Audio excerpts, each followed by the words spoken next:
L'actualité politique, l'heure de la rentrée a déjà sonné pour les partis écologistes. Une rentrée placée sous le signe de l'unité par les Verts et Europe Écologie.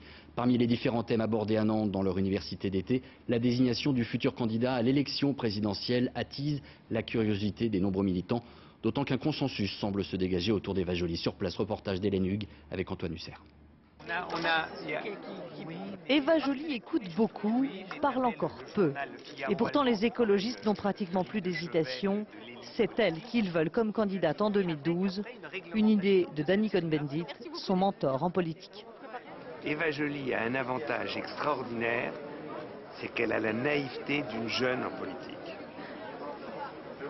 Ça n'a rien à voir avec l'âge. Ça a à voir que vraiment, elle découvre la politique et elle aime ça. Donc elle en a envie. Envie d'en découdre à 66 ans, comme elle l'a fait par le passé.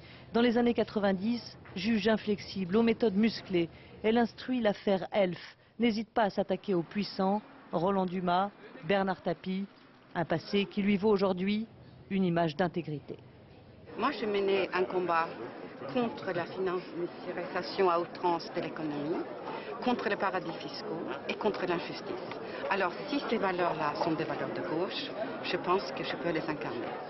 La voie est donc libre, même Cécile Duflot, un temps pressentie pour être candidate, s'incline. Depuis un an, je dis que ça ne fait pas partie de l'éventualité, d'une grande éventualité, qu'il est très probable que je ne serai pas candidate à la présidentielle, qu'il y a beaucoup de gens qui disent le contraire, certes, mais moi j'ai toujours dit la même chose, donc c'est pas nouveau de dire que je le sens pas, voilà. Eva Joly doit maintenant être officiellement désignée candidate à la présidentielle. Des primaires écologistes pourraient être organisées l'année prochaine.